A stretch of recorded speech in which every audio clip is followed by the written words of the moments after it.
This Film is Lit, the podcast where we finally settle the score on one simple question. Is the book really better than the movie? I'm Brian, and I have a film degree, so I watch the movie, but don't read the book. And I'm Katie. I have an English degree, so I do things the right way and read the book before we watch the movie. So prepare to be wowed by our expertise and charm as we dissect all of your favorite film adaptations and decide if the silver screen or the written word did it better. So turn it up, settle in, and get ready for spoilers, because this film is lit.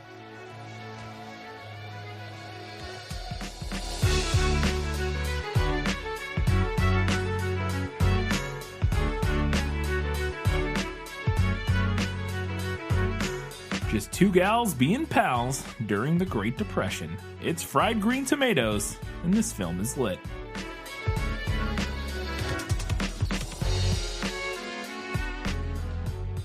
Hello and welcome back to This Film is Lit, the podcast where we talk about movies that are based on books. On this week's episode, we've got a patron request. It's the 1981 film, Fried Green Tomatoes, based on the 91 film. Yeah, 91 film, because the book is like 86 yes. or 7. Based on the 80s novel of the same name with a few words added. Mm-hmm. Fried Green Tomatoes is the Whistle Stop Cafe. This was a patron request. An Academy Award-winning patron, Gray Hightower, requested this one. If you want to do the same, head over to patreon.com/thisfilmislit. Support us for $15 a month. And shoot us a recommendation, and it'll get thrown up towards the top of the list. At the rate we've been doing it, every other episode or so has been a patron request. That may slow down a little bit if we don't get a bunch of new patrons. We may lean back towards our list, which is also incredibly long. But very expansive. Very expansive. We won't run out of we won't run out of movies and books anytime soon.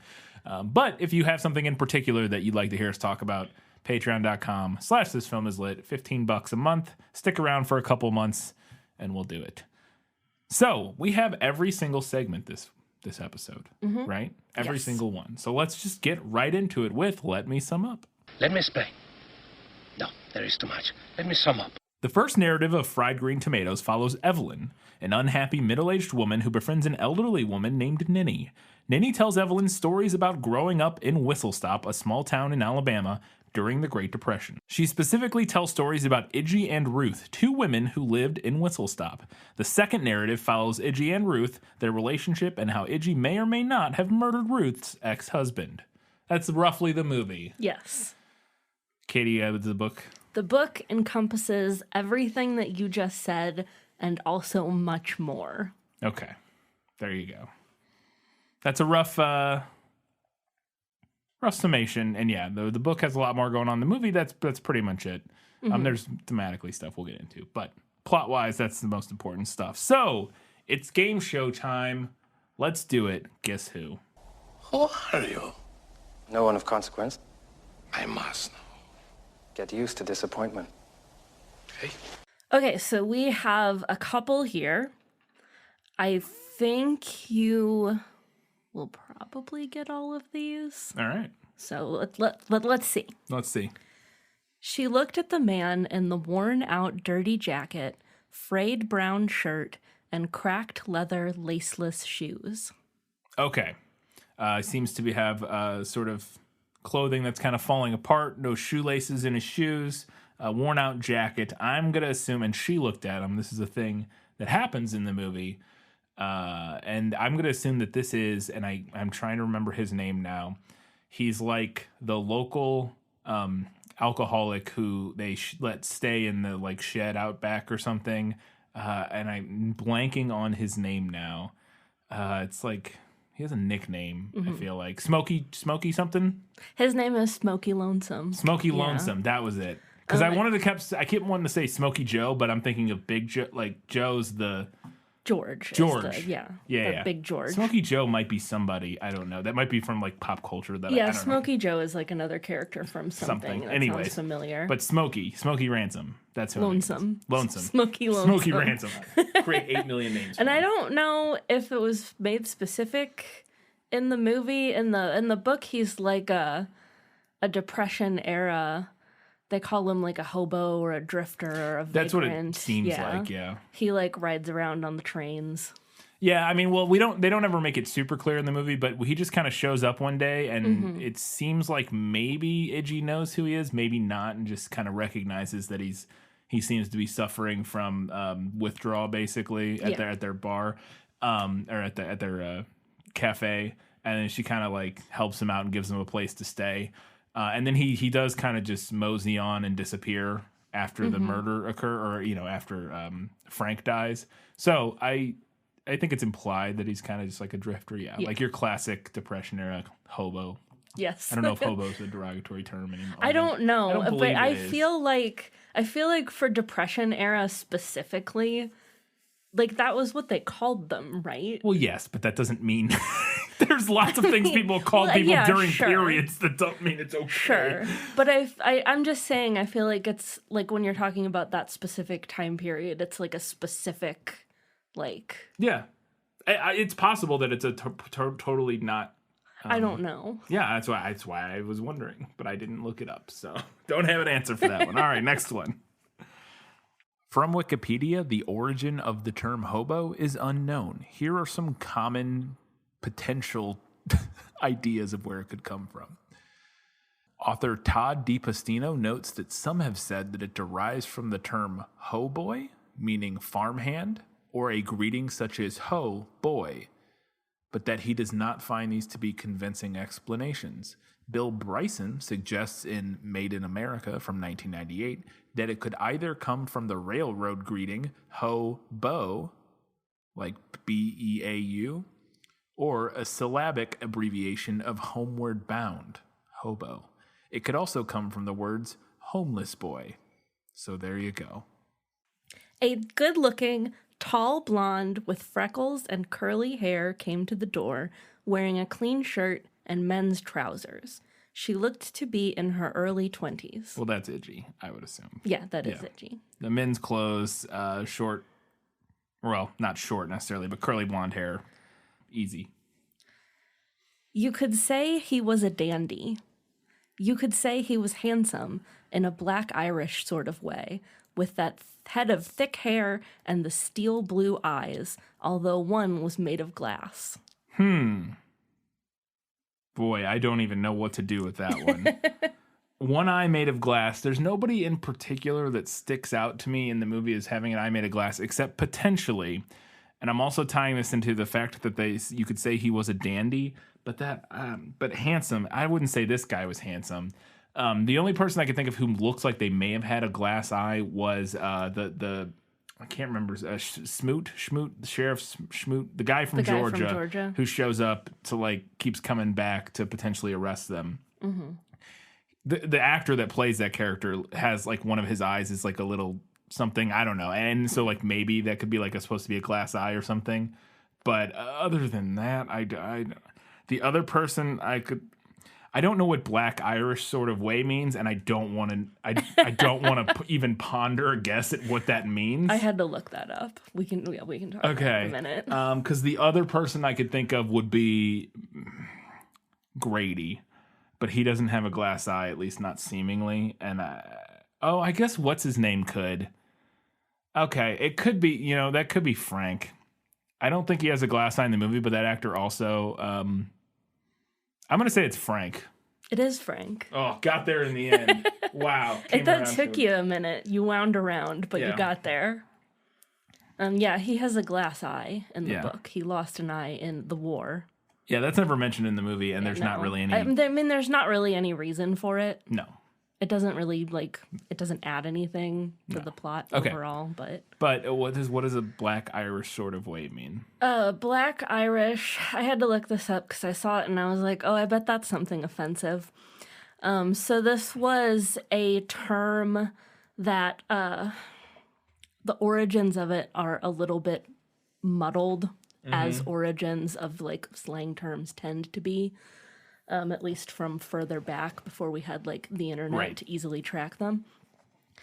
So this was a way that allegedly sometimes maybe mixed raced people might refer to themselves to downplay their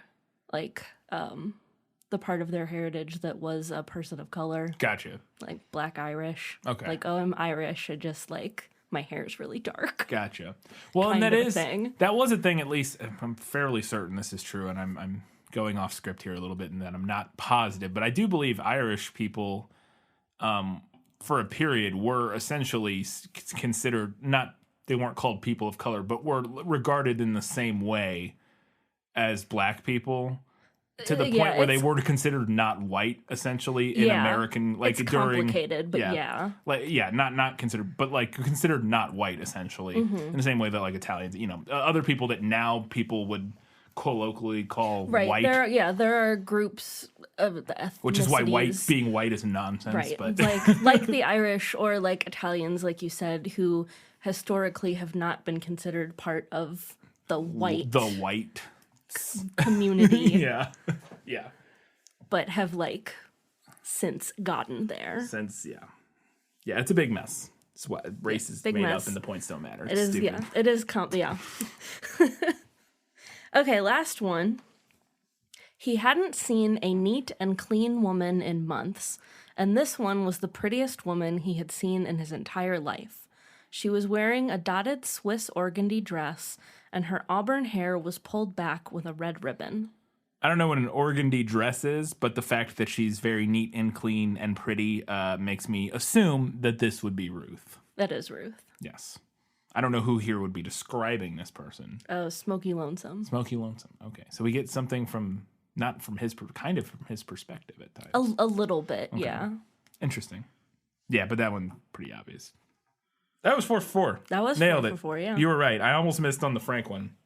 That was the hardest one in my opinion, just because the glass eye was like a red herring. I left the glass eye in on purpose because it was a red herring. Yeah, I mean, otherwise I still don't know if I would have gotten it. Like, yeah, because still it just could have been any of the guys. Like, basically, if they had kept the glass eye in the movie, I would have taken that out of my description because it would have been a dead giveaway. There you go.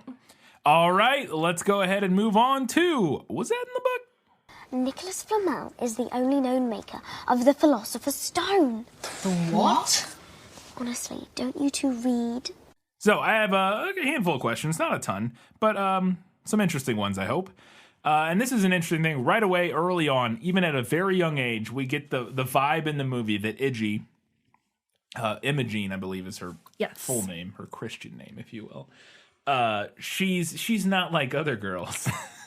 We find out very early because she's there. Her older sister is getting married, who I don't remember what her name is in the movie. Oh, I don't remember. That's not important. Doesn't matter. Oh, it's Emily? It's Leona, I think. Leona? Okay. But I don't remember if it was the same in the movie. Yeah. Anyways, her older sister's getting married and she's getting dressed and she comes down the stairs in like a dress, like a typical like little girl wedding dress type of thing.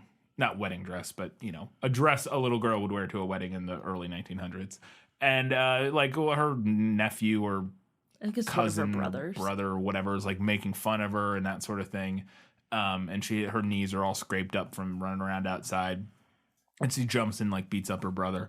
And then we cut away from that and to the next shot, her in the church at the wedding, and she's now wearing like a young boy's suit, I would assume. It looks kind of, it looks like a suit and jacket, like a jacket and vest with like pants, basically. It's not exactly correct. I don't know exactly what it is, but it looks like a young boy's outfit. It's giving us the vibe right away, that she's a little different than the traditional traditionally enforced gender roles of the period. She doesn't confine to those. Is what we might call a tomboy. A tomboy, yes. Is that particular scene with that change of clothes from the book? Yes. It's not quite as dramatic in the book. You skipped the part in the movie where she climbs into the treehouse and like takes off the dress and throws it out of the treehouse. Yeah, and Buddy has to go like talk to her. But it's not that dramatic in the book. She basically just like puts on the dress and everyone tells her that she looks pretty, and then she like immediately takes it off and announces that she's never going to wear a dress again. Yeah. no one hates skirts and dresses more than girls in historical fiction. That's a true statement. Regardless of any other sexual factor preference or persuasion or anything. No one hates dresses and skirts more than girls in historical fiction. This is true. But that's what happens, and then they do have a suit made for her so that she can wear pants instead. Gotcha. So it's from the book. So then, this is moving way ahead here. This is a scene, and this is like a fantasy or a dream, I guess, in the movie. But it's just a very particular scene that's in the. I noticed it. I made note of it because it was also in the trailer. I guess because it's. I don't know. It's attention getting. Yeah, it kind of makes you say like, what's going on here? Is this shot of Kathy Bates, who plays Evelyn in the movie, greeting her husband at the door, completely wrapped in like this cellophane, like clothing. She's like created a dress for herself out of cellophane. Yes, which it's side note sounds like a nightmare. Sounds like a nightmare. Incredibly hot. I don't know how you would do it by yourself. It's also not. The version she has made is not a seductive cellophane. Not that I don't even know. I mean, I don't know if you could do it seductively, but the one she has is like. It's a very like 80s regal like style kind of. Yes. Well, and the thing to me too is that I feel like, and I could be wrong here because I've never really considered a seductive plastic wrap dress, but I feel like the draw is that it's see-through. Yes, that is 100%. This movie had to. Yes, the idea would be that it's at least a little bit see-through. I would imagine. Right. And so thus it. Yes, it's a little bit see-through, and that's the seductive part of it. And so because it's a PG-13 movie, they were like, well, we can't do that. So it's just like 8 million layers of saran wrap to the point where it's no more seductive than normal clothes. Yeah. It's just a piece of... It's just like an 80s evening gown made out of saran wrap. Yes. But that is mentioned in the book that that Evelyn tried that once, the saran wrap dress, and Ed reacted poorly the way that he does in the movie. To be fair, that could be a memory in the movie. Yeah. I interpreted it in the movie as like her imagining that scenario because like the teacher in that class who was played by Fannie Flagg, we mentioned in the prequel episode, says like, do something to spice up your love life or whatever. And this is like, I was imagining her, I pictured this as her imagining the scenario, but it also could equally have been her like remembering a time she tried to do that and it went poorly. Well, I think, like, in the book, we know that she actually did try this. Like, this happened. Yeah. I think in the movie, you're right, though. I think this is something that she's imagined. Yeah. Because later on, doesn't she ask Ed what he would do? Oh, that's right. You're right. She does. Like, opened the door and was wearing saran wrap, and he was like, I would take you to the crazy house or something like that. I forgot about that moment where she does ask him. So, yes, you're right. It is not a memory. I was just thinking based on what you said about the book that maybe it was... No, you're correct. Yes. All right, this is a fun scene in the movie. This is after Ruth... A lot of things happen. Buddy's killed by a train. Does that happen in the book? Yes. I figured. I didn't ask about it because I just assumed it was... It seemed like a major change, if not. Played by... what's his name? The guy who played Robin in Batman Forever. And like was on a bunch of 90s TV shows. I can't remember that actor's name. Oh, no. Chris O'Donnell. He was also in Scent of a Woman, The Three Musketeers, Vertical Limit, and most recently, NCIS Los Angeles. Anyways, he gets killed by a train. Blah, stuff happens. They've grown up now, or at least they're like teenagers now. And Iggy and Ruth are hanging out, and Ruth is supposed to be... Iggy's mom has brought Ruth in, essentially, to stay with them and try to like, put Iggy on the straight and narrow, because Iggy's, she's a rebel. She does her own thing. Her mom's like, I don't know what's going on with her. I don't know how to help her. Maybe you can be a good influence on her. And it kind of backfires and goes the other way, whereas Iggy ends up being more of an influence on Ruth. And one of the things they do together is they go and they get on a train that's like full of food. Yeah, and they hop a train. They hop a train, and then the train is driving through, whatchamacallit, a Hooverville? A Hooverville, yes, that's the word I was looking for. Like a tent city, big cities full of people that had lost their homes due to the Depression and stuff like that. And then they're just chucking food out, Robin Hood style, to the masses as they drive through this Hooverville. And it's a fun scene. I have to talk about it a little bit more, but I wanted to know if that was something that happened in the book. Not that exact scene, but it is inspired by something from the book. In the book, there's a character called Railroad Bill, who is a Robin Hood type folk hero in the area. And Railroad Bill does throw food and supplies off of trains so that poor people can find it. And it's repeatedly mentioned that the law can't catch up with them. Can't catch Railroad Bill. And at the end, it is revealed / implied that Railroad Bill was Idgie the whole time. Ooh. So there's that. What a twist. Yeah. Different twist in the movie. We'll get there. Interesting.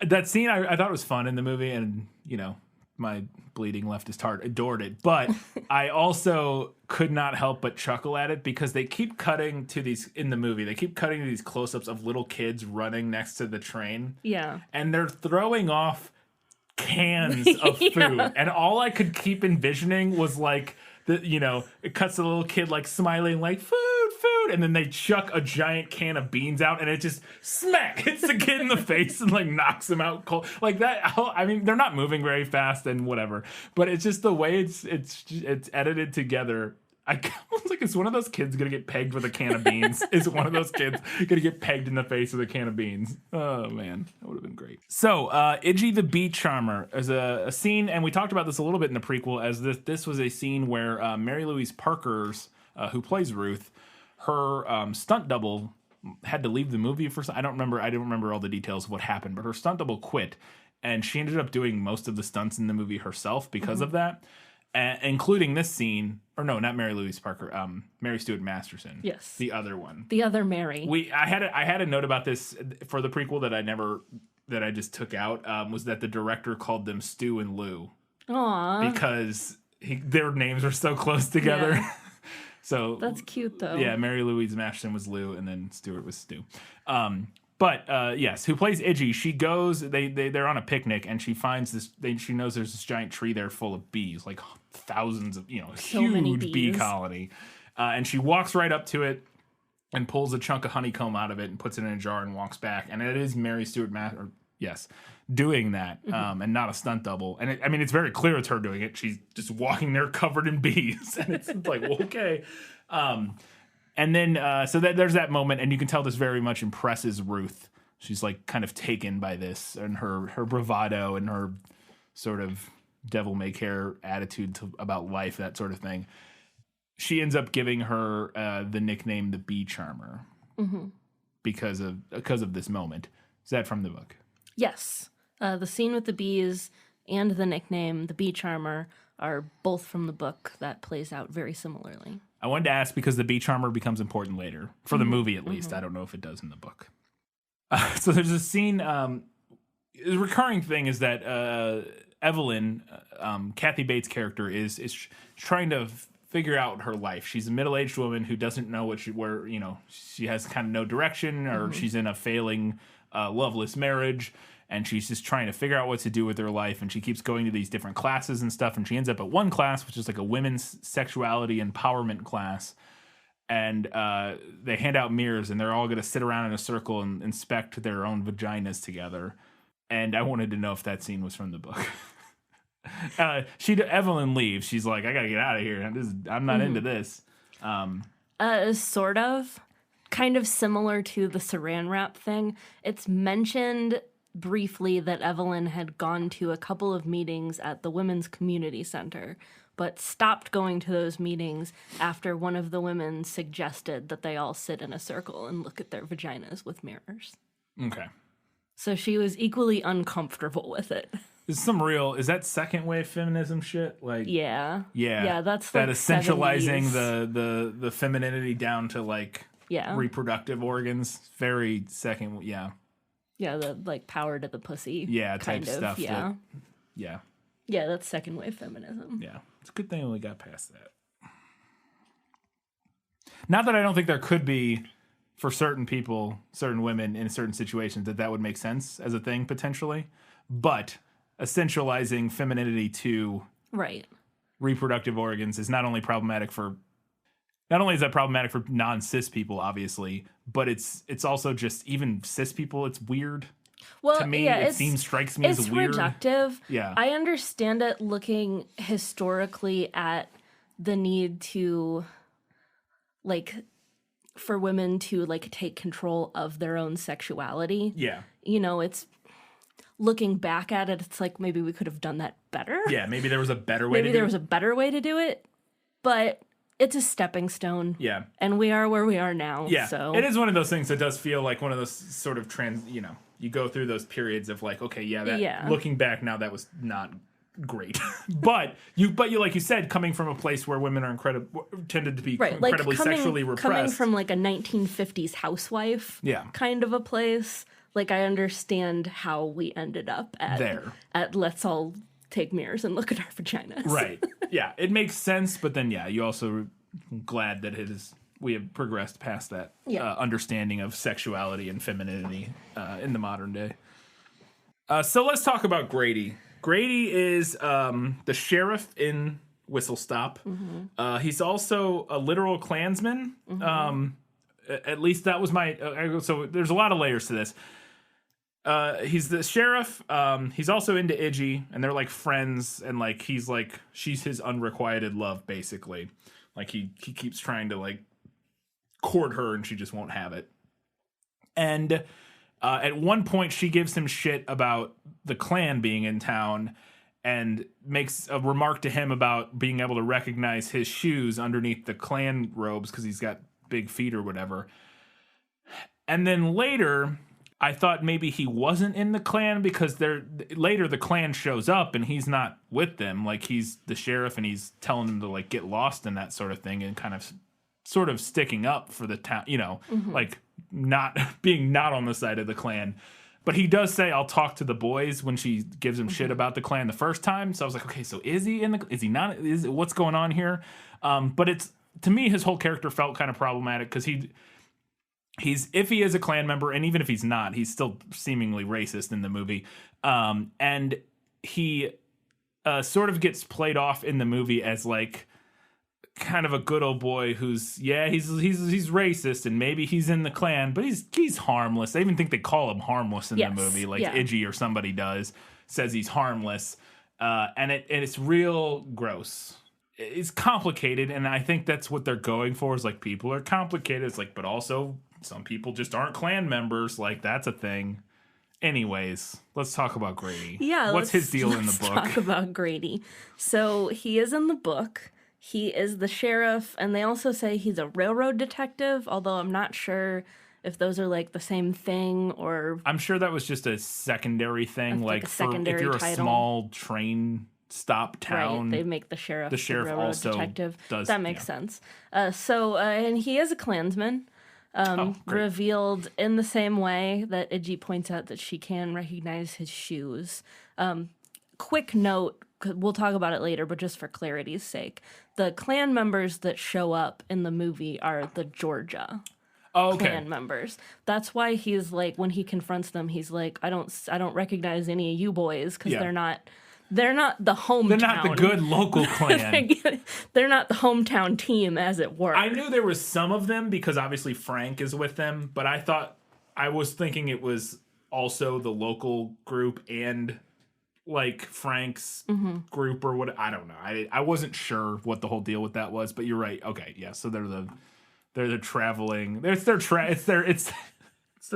team. It's their away team. Good God, yeah. Yeah.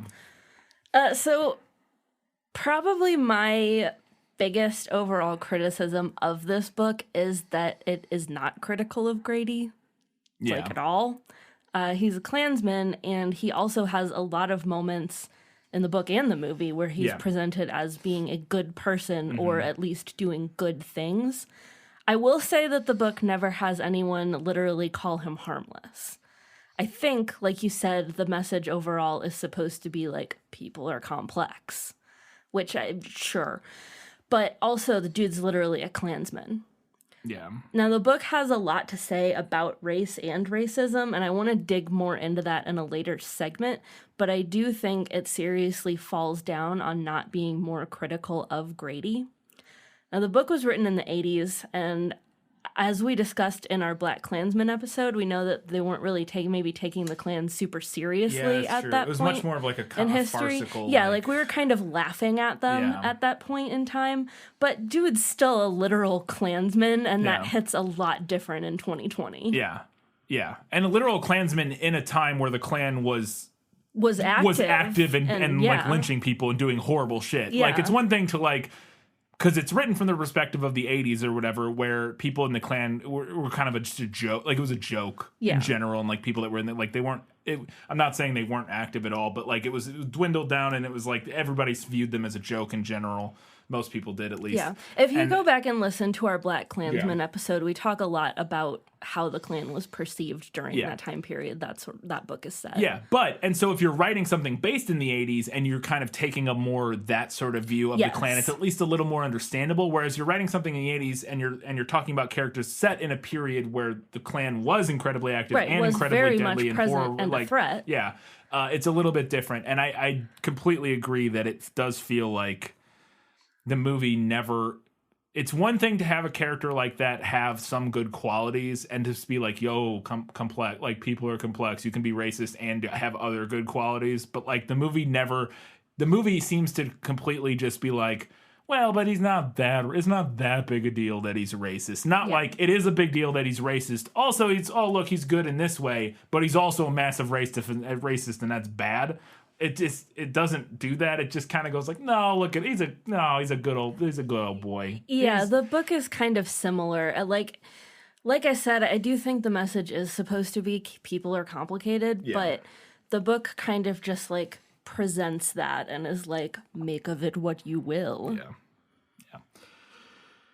Okay, so Frank dies, and in the movie, the way this is presented is we don't know what happened. Frank gets hit in the head with something, falls down, and then we kind of cut to the next day, and we don't find out what happened to Frank then.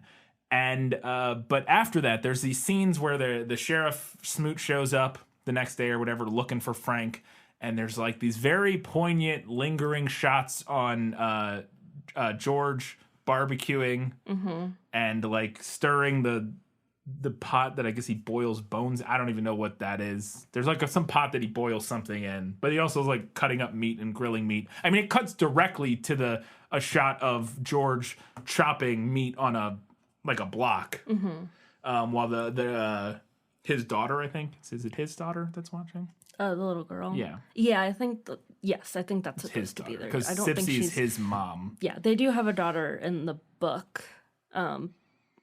And I don't think they ever actually like name her in the movie. Yeah, she's just kind of around. I would assume that's who that character is supposed to be. Yeah. Anyways, and she's so like it's very and I was getting this like, wait, is this movie trying to imply that they cooked and fed him to like people? And so then later we find out that is exactly what happened, and we'll talk about that decision to reveal that in a minute here. But I want to know if that feeding Frank to people was from the book. Oh, yeah, they definitely cooked Frank, then fed him to the detectives from Georgia, if not the whole town. Yeah.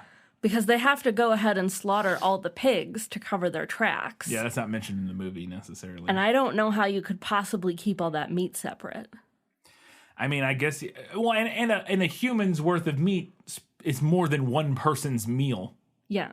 There's no way it's a whole ass human worth of meat. Yeah, and Frank's not a small guy. Right. Like he's not a child or something. He's like a 6-foot dude with some meat on his bones. He's gonna, I don't know. Yeah. And there is and this is maybe an instance of ethical cannibalism.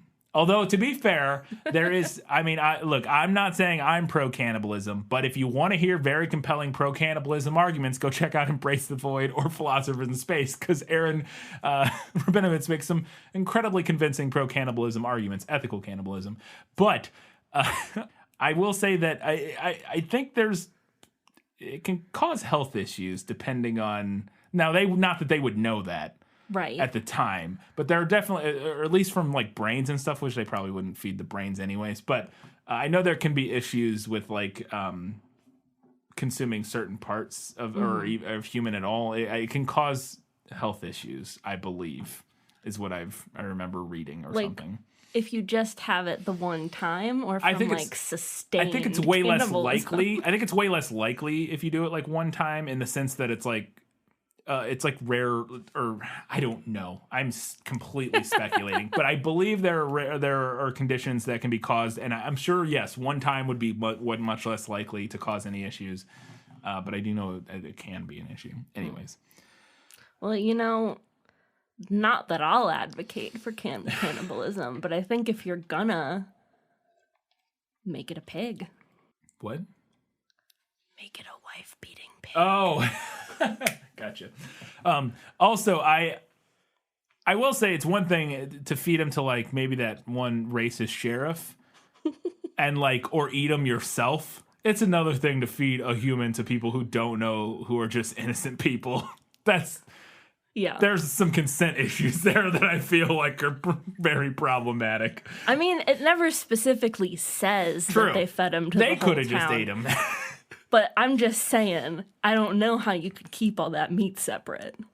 I think it wouldn't be too hard to be like, okay, well, this is the human pile of meat, and this is the pig pile of meat. But I don't know. Whatever. So later on in the movie, there's this moment where, and it kind of felt like a movie moment, which is why I ask, because it's very much like a trailer moment type of thing, where Evelyn is at the grocery store, and this is after she's been talking to Iggy for a long time, and she's sort of coming into her own, finding her womanhood, her Tawanda. Her confidence. Yes. And somebody steals these young girls steal a parking spot from her at the grocery store, and she ends up just like ramming their car over and over and over again, and yelling at them and driving off. Is that in the book?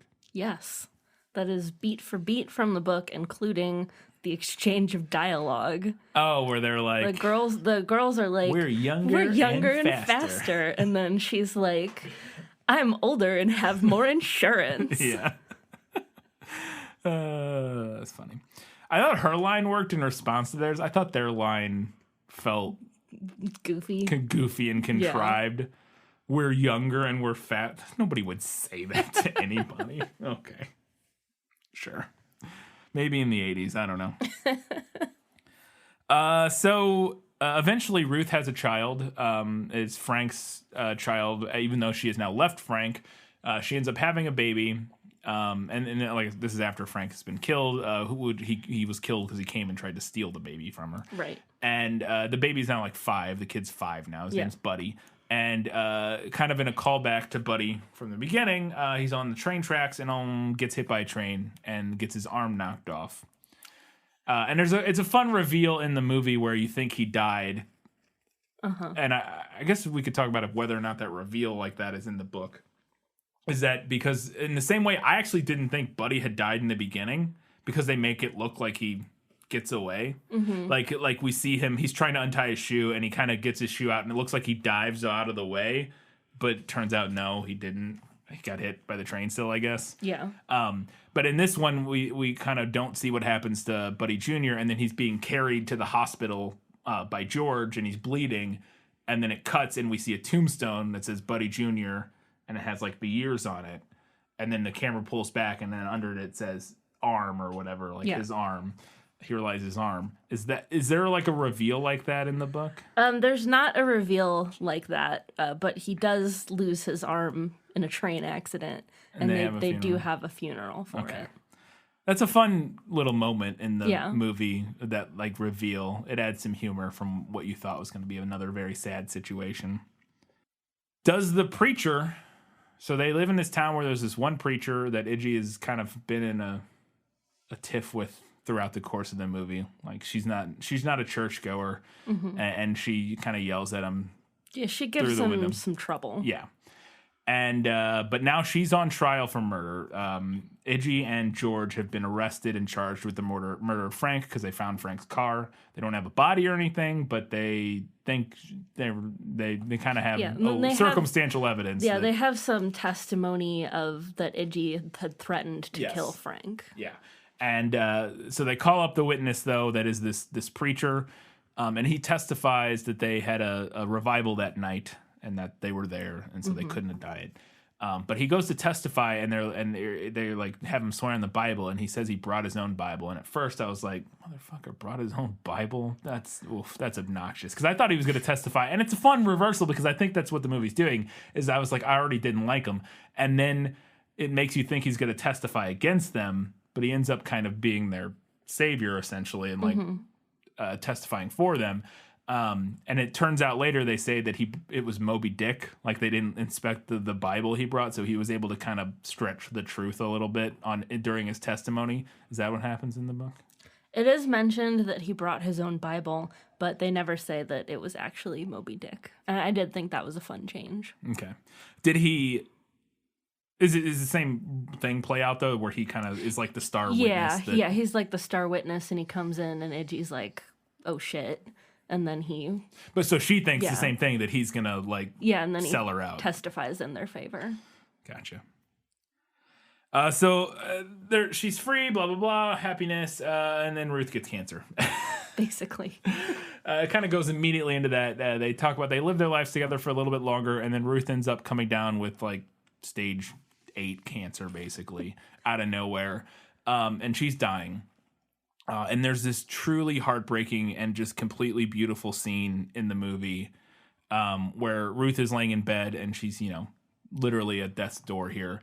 And she asked Iggy to tell her story because Iggy's kind of like a Huck Finn, or is that the right Tom Sawyer? She's a teller of tall tales. Teller of tall tales. Tom Sawyer does that? Yeah, I don't know. So. I don't know. And so she, Ruth's like, tell me a story. And she's like, I don't know. They're all made up. And she goes, oh, that's fine. And Ruth tells her this, or Iggy tells her this story that we heard her tell earlier about these geese in a lake.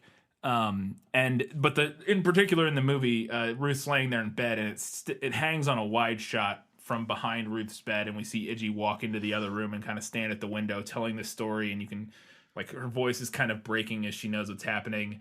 And then she finishes the story and comes back, and Ruth has died. And it's really, really well done scene. Super, just beautiful and sad. Does that scene happen in the book? It's not in the book.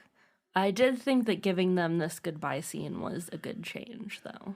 Yeah, I think giving them the scene's a good change, and the way the movie chose to do it. Yeah. With that it's all one take, single shot, wide shot. Iggy walks away from the camera and stays over there because she can't be there but is still there. It's so heartbreaking and so good. So Ruth has now died. This is like the last story that Evelyn heard from Ninny, basically, and Evelyn goes back one more time to the nursing home to visit Ninny, and she comes into Ninny's room and there's a nurse in there ripping all the stuff off the wall. Mm-hmm. And she's like, what happened? And she's like, well, she died. She's like, she's dead? She goes, yep, died this morning. And then it turns out, though, this is a big misunderstanding. She didn't die. Ninny didn't die. Mrs. Otis died, who was the friend of Ninny that Ninny was in the nursing home with to, like, take care of, help, kind of they were be like with. Roommates.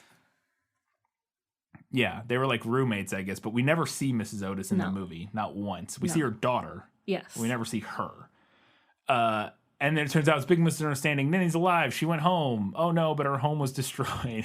So this is sad. And Evelyn has to go run and, catch her because she wants her to move. Evelyn wants Ninny to move in with her. Does that weird misunderstanding that, like, whoa, she's dead, she's not dead, happen in the book? No, Ninny actually does die in the book. Oh, that's a big change. Yeah. Ninny does not die in the movie. No, she does in the book, though. Not during the course of the movie. I mean, she's she would die eventually, yes. But, yeah. Interesting. Okay. Because, I thought that was that felt a bit like a movie sort of twists type of, like, oh, no, she's dead. Now she's not dead. Like, what is going on here? So she just dies. Yeah, she just dies. Okay, great. So then this is the thing I mentioned earlier that I wanted to talk about, is that in the movie, after this happens, Evelyn leaves and she finds Ninny at her old home in Whistle Stop, sort of upset and sad that, her home was demolished, essentially. And she asks Ninny, or she's talking to her, and Ninny says, "Oh, let me tell you a story. I never told any, or Iggy told me what happened the night Frank died, and she never, I've never told anybody else this. And she tells her the story of how Frank died, and it turns out that Sipsy killed him on accident. I mean, just hit him with a frying pan trying to, like, stop him. Yeah, trying to stop him. And he ended up dying or whatever. And then, this is where we find out that they cooked him and all that sort of stuff. And I really wish in this moment in the movie that they hadn't. I think it works fine as is, telling us what happened that night and kind of going back and reenacting it all. But I actually really liked the idea in the movie that we just kind of kept it. If we had just kept it a mystery to some extent, like we know one of them, we know either Iggy or George or somebody, killed him or on accident or on purpose or whatever. And then they all just kind of covered it up and they just never talked about it again. Like, I felt like that was fine. Like, I feel like I didn't need to go back and relive the whole night and see, it was Sipsy. Whoa, it wasn't bad. I didn't dislike it, but I would have been fine with them not telling us. Did the book tell us, like, the whole mystery? Yeah, we do eventually learn that it was Sipsy who killed Frank with her frying pan in the book. Okay. Interesting change from the book to the movie. In the movie, they run and get Big George and Iggy. In the book, it's just Big George, and they like take care of the whole thing, and they never actually tell Iggy. Yeah, she doesn't ever actually know. Interesting. So when she gets put on trial, then what is she? Does she have any idea why she's on? Like, one would assume not. That's wild, huh? Okay, that feels like it makes sense in the movie then that she is at least in on it and knows, because if she's gonna go on trial for it, like. I don't know. Or maybe in the book, maybe there is like an implication that she knows they did something, or but like just suspects, but just doesn't want to sell them out, obviously. Okay. I guess that could work. And I mean, I think it would be interesting if we never found out. I wonder if that would work better in the movie than it would in the book. In the book, I do think there is maybe some like commentary through that. Well, because here's the thing. I assumed in the movie that it was George before we found out. Because he was there, like, well, at least from the way the movie shows it the first time, is that he comes to get Iggy, and he's like, you gotta come. And that made me think that because he was there and hit him, and then he came to get Iggy, like, we gotta do something about this. Like, that made sense to me. And then that still has the same commentary on her being quiet about the whole thing, and, wanting to not sell him out. Because there's even the conversation with Grady about how, like, you could just disappear and just let George take the fall for this. They'd be fine just killing him. Yeah. And, she won't do that. And there's definitely commentary there about the, the justice system and they have a whole discussion about it in the movie about how they're not going to believe us, if she's like, well, we can testify that he was attacking, and it was just self-defense. And they're like, they're not going to believe a hobo and, two black people in 1930s Alabama or whatever. And so there's definitely commentary in the movie, even if you didn't reveal who it was, I don't think. Yeah. But I don't disagree that there's more, particularly. Yeah. If you do kind of go through it all. I don't know. I got what I needed from it, I felt like, without the movie having to tell me exactly what happened. That's and fair. Show exactly what happened. I still got all the same stuff out of it, I felt like. Although I will add that I did like when it ended up being Sipsy, I did like that it added this element of, which would have been true with George, but of Iggy's sort of found family, for lack of a better word, coming to her defense, like Smokey, whatever. Smokey Lonesome. Smokey Lonesome. I keep wanting to call him Smokey Ransom now. Smokey Lonesome, like trying to stop him. Who's this guy? Just some random drifter who she kind of took in and helped. And Sipsy and who were like their help essentially, who've clearly become like members of their family or of Iggy's family essentially, and she treats them like family members and not like the help. And I liked that moment when we find out that it was Sipsy. It sort of feels like this like moment of like community solidarity in sort of defeating the fucking evil white man. that felt good. Like, you know what I mean? Like, it felt good and empowering, and I was like happy about it. But I still felt similarly without seeing it. But I did like that aspect of it. When it turned out to be Sipsy, it felt like a little bit more of like a Avengers Assemble moment. Like, like the gang's all here. I don't know. All right, last question. I had this question early, and I originally had it in Lost in Adaptation. Is that so? Ninny is telling all these stories in the nursing home, and at first it's like stories where I assume she had heard about it or whatever. But then eventually she starts telling these stories, and we're seeing these things play out, and it's like one-on-one conversations with with Iggy and Ruth and all this sort of stuff. And I'm like, how does she know what is going on with their relation? What is going on here? And then I was like, oh, wait a second. Iggy is Ninny. Mm-hmm. And I was like, that's definitely what it is. And that's how she knows. And then I was like, then we find out later, Ninny tells the story about how she had a child who lived with her for 30 years until he passed away. And I was like, well, we never saw that child in any of these stories. But also, there's never any Ninny in any of the stories. Uh-huh. We never see a Ninny like Threadgood. We never see a character named Ninny Threadgood in any of these stories, who's apparently the sister or whatever of all these other Threadgoods. And we see a bunch of other Threadgoods, but we never see Ninny. And I was like, okay, who, I don't know. And it feels like this big, like, sort of Kaiser Sose moment. Is Ninny Iggy in the book? Because she definitely is in the movie. That's a question. In the book, Ninny and Iggy are definitely two different people. Okay. Ninny is one of Iggy's sisters-in-law. Oh, so she's an in-law. Yeah, she's an in-law. And we do see her in the background occasionally when we're in Whistle Stop. How Ninny knows all of this stuff isn't really an issue in the book because the book employs a lot of different narrative styles. In the sections where we're directly following Iggy or other characters, the narrative perspective shifts from Evelyn's limited third person to like an omniscient third person, so you don't really question it. The movie definitely implies that Ninny and Iggy are the same person. To what end, I'm not sure. I think it's muddled by Ninny telling Evelyn that she had a son, which she does in the book. But if Ninny is Iggy, then, like, what do we make of that? Are we to assume that Iggy eventually did marry a man and have a child? Because I don't like that. Yeah. Or should we assume that Ninny/Iggy was, like, lying or confused?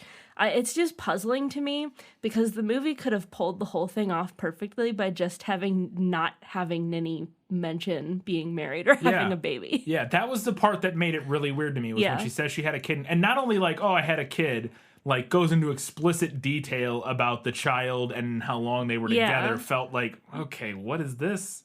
And like, I totally agree that in the movie, where the frame story is much more direct than it is in the book, it does make sense to, like, wink, wink, imply that Ninny was Iggy the whole time. And they could have pulled it off, but, like, I don't know. I think it still works. I do agree that it is weird to imply that Iggy went on and married a guy and had a kid. Yeah. Because that is what is implied. And it would, timeline-wise, still work out. Because Ruth dies in, like, her 30s. Sure, so she had plenty of time. Young. She's still, like, Iggy was still plenty young. She could have. But I do agree that it doesn't really make sense with her character. Yeah. Like, that she would. Yeah. For any real reason that I could think of. And I was trying to think if there was some other explanation for that story of, like... But there's never any other hint. I kept looking after that moment for like a hint of what that story may have, like the kernel of truth for that story may have been. Like, had it been some other kid that she like adopted, or you know what I mean? Like if there had been some other little reference to some kid she may have raised, but like wasn't like her son from like a marriage to a husband or something. I don't know. Because it doesn't really work for her character to like, after Ruth dies, be like, well, I guess I'll just go marry a dude now. Doesn't feel like what she would No. do. Like, Doesn't seem like what she's about. no. So I agree with that, but it definitely is clear in the movie that Ninny is Iggy. Yeah. Like, absolutely. And the way the narrative plays out with the way that transitions from her storytelling into their Ninny and Iggy, or Ruth and Iggy's names. Ruth and Iggy's relationship implies like she's telling the story of their relationship, which then does, and there's a very knowing look shared between Evelyn and Ninny at the end after they visit the grave of Ruth, and they kind of look at it. She like looks at her and she's like sees the note and stuff, the beekeeper note. Yeah. And she's like, Ninny's alive? Or Iggy's alive? God. Yes, and she's Ninny. Yeah. And they like look at each other and it's like, okay. But yeah, the child, just leave that scene out. Yeah, that's It's well. I mean, so that's what puzzles weird. me. Just don't mention it. It's so weird. Why would they put that in there? It's just something from the book. Yeah. I guess it's supposed to like throw us off. I don't know. But then it implies that she's either lying, just Yeah. making that up whole cloth, is like senile Yeah. or something, or it's, which is my favorite explanation, is it's a reference to a truth, like a kernel of truth that, again, like she adopted a kid or something that we never saw in the movie, but that's what she's talking about there. And she just says she had a kid. I don't know why, but to kind of hide who she is, which again, I don't know why she's hiding her identity. There's no reason for her to hide there's her no identity, reason for. which is why it gets weird, is like, what's the reason for this like subterfuge? Like, again, it's like a Kaiser Soze moment, but in that it makes sense because Kaiser Soze is like hiding from the cops. She's not hiding. And that was what I was thinking when she got off for the murder. I was Yeah. like, wait a second now, because I was like, Maybe she was gonna Yes. go into hiding as Ninny. yes, no, I straight up thought she was going to get convicted Oh my and God. escape. Well, that makes perfect sense, That's though. an amazing plot line. That makes perfect sense, though. Yeah. If she had been convicted, escaped, and then lived as Ninny from then on, or something like Yeah. that. Or so, you know, and I know timeline-wise with her relationship with Ruth and Ruth dying after that, it doesn't really make you'd have to move things around. But that's what I had assumed was going to happen during the trial before I knew how the rest of the movie was going to go. Because I had already, at that point, I was already like, okay, well, Iggy is definitely Ninny. Oh, she's going to have to like change her name and live in hiding, which would make sense for her, something she would do. And if she got convicted, yeah, I was like, that all totally makes sense. Then she got off for the murder. And I was like, wait, what? What's happening? Anyways, it's very confusing. All right, let's go ahead and talk about what we lost in Adaptation. Just show me the way to get out of here, and I'll be on my way. Was lost. Yes, and I want to get unlost as soon as possible. What the ages? The ages were so confusing. Let's talk about what age Ruth and Iggy are mainly. Those are the two that I found most confusing. In the first time we see them, Iggy seems to be a little kid, like 6, She seems pretty young. like 5, 6, 7. I don't even know. Under 10, well under 10. And Ruth seems to be a teenager because she's like courting Buddy, or they're like, you know, flirting. They're canoodling. They're canoodling. And so she seems to be like at least 13, 14 in that range. So I'm thinking there's at least like an 8, 7, 8, 9 year age difference here. And then after Buddy dies, and then we cut back to them the next time, Iggy is now 13, 14, and Ruth is still 13 or looks, she's clearly older, but she looks the exact, because it's the same actress, and she Yeah. looks the exact same. Yeah. And I was like, what is going on here? I had the same question while I was watching the movie. Luckily, I can provide some concrete answers Okay, here. thank God. In the book, Ruth never dates or even meets Buddy. Okay. Has already died by the time she comes into the picture. So Iggy is around like 12 or 13 when Buddy dies, and then she's about 15 or 16 when Ruth shows up. And they say that Ruth is around 21 or 22. So in the book, it's an age difference of about 6 years. I'm not really sure what the movie is exactly doing. Like, unless Iggy in the movie is supposed to be like 10 or 11, and Ruth is like 13 or 14. I feel like that's possible. Puberty hits everyone different.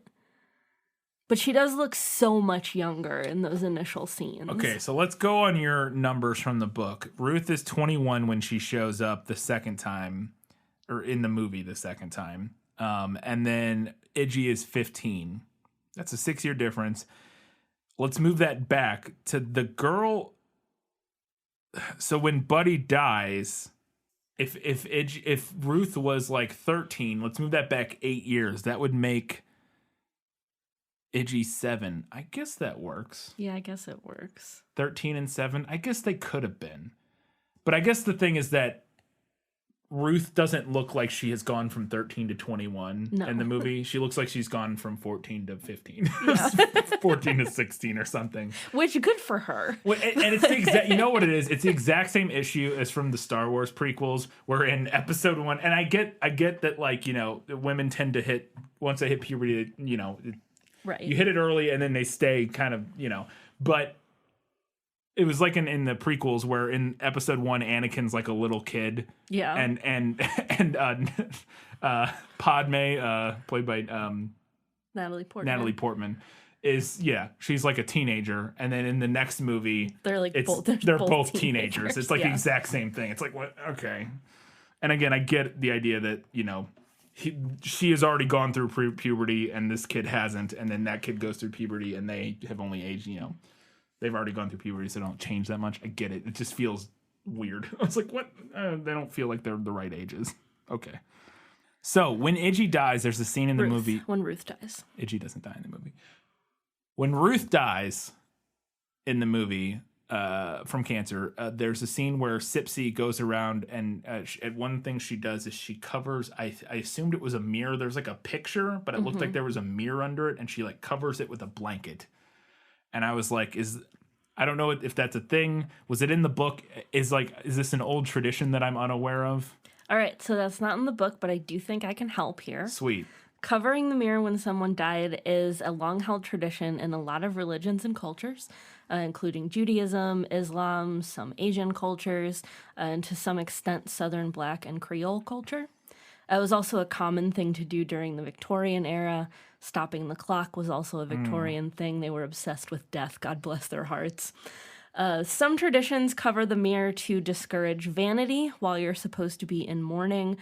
For others, the reason was more spiritual, like to stop the soul from seeing the body or to stop it from seeing its own reflection so that it didn't become confused as it crossed over into the afterlife.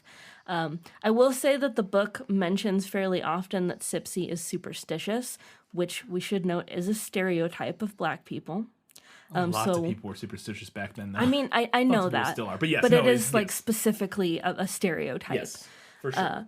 So I wonder if this was the movie's way of acknowledging that, but also like given the history of that tradition, I think it makes sense for the time period and the geographical location. So yeah, my initial thought was like they covered the mirror because they didn't want the souls to get like trapped in the mirror, like sucked into the mirror world. Like you might somehow Terrifying. get like the soul might get like, oh, where's that, you know, like go into the mirror and then get stuck in there or something. I don't know. That was my potential idea for why that happened, but cool.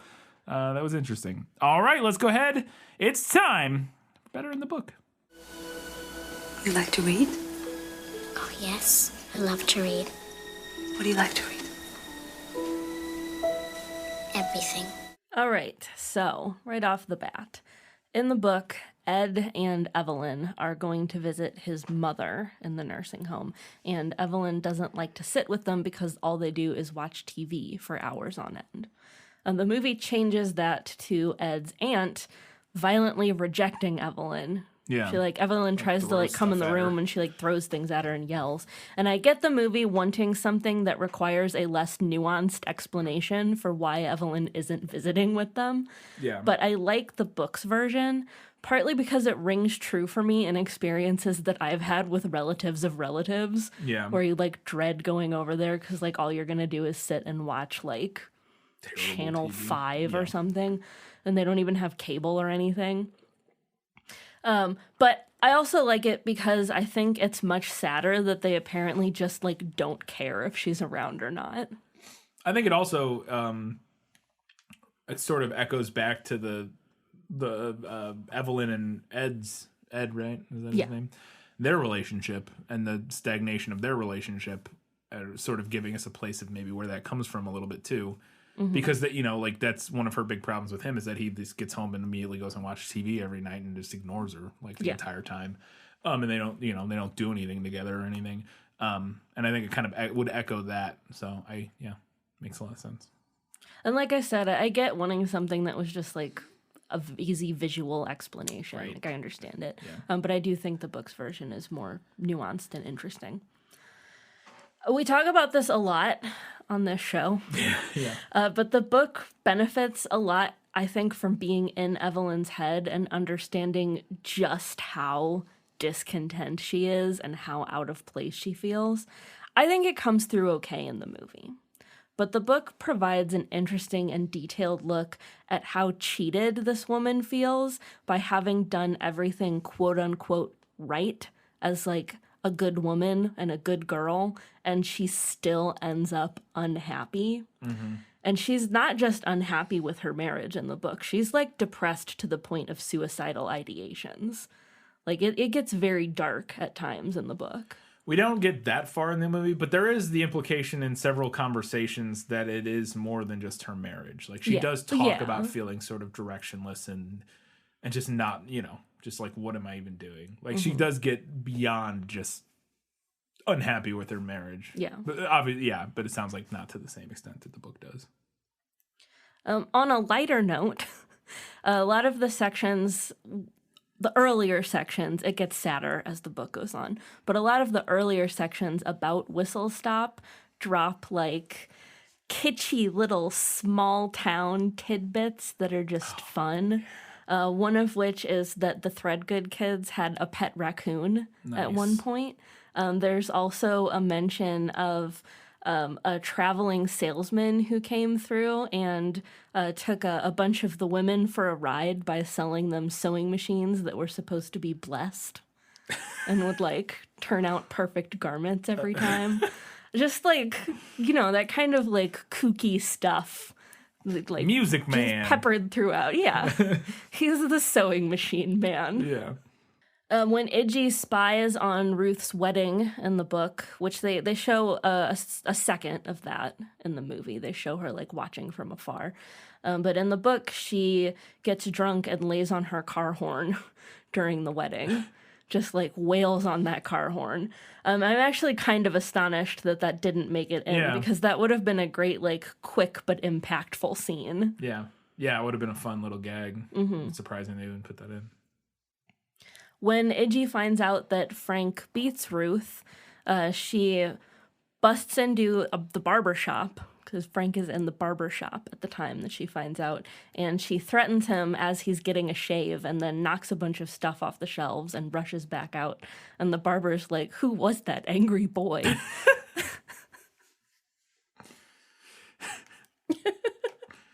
Oh, man. I kind of hate that the movie added Grady having a crush on Iggy. It's not like a major plot point or anything, but I kind of hated it. Yeah. One of the best things about the book is that everyone just accepts Iggy as she is. Yeah. It's like, oh, that's it. That's just Iggy. Ah, what are you going to do? Yeah. There's like trails off really quick in the movie, pretty quickly. It's like that some of the initial scenes with Grady, and then after that, it doesn't really come up ever again, other than him just being around. But yeah, and I think apart from him being into her, everybody else. Yeah, I think apart from that, it's more similar to the everybody book. else does just kind of like be like. I also just didn't like Grady, so that's fair. That's fair.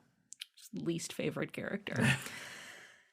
After Evelyn starts taking hormones in the book, she takes hormones for menopause. But after she starts taking them, she has a massive orgasm, according to the text. Is that the wording used? Yes, she says she has a massive orgasm. I suppose that would have upped the rating. Yeah. I don't know if they could have shown that in the. No, they might have been able to get away with a PG-13. This is right around the time of, but I guess maybe it would make a difference if it was actually during a sexual moment, because whatchamacallit, the Billy Crystal, Meg When Ryan, Harry Met Sally, yeah. but she's not actually having an orgasm. So that maybe the ratings are weird enough that changes it, I could see. So yeah. Yeah.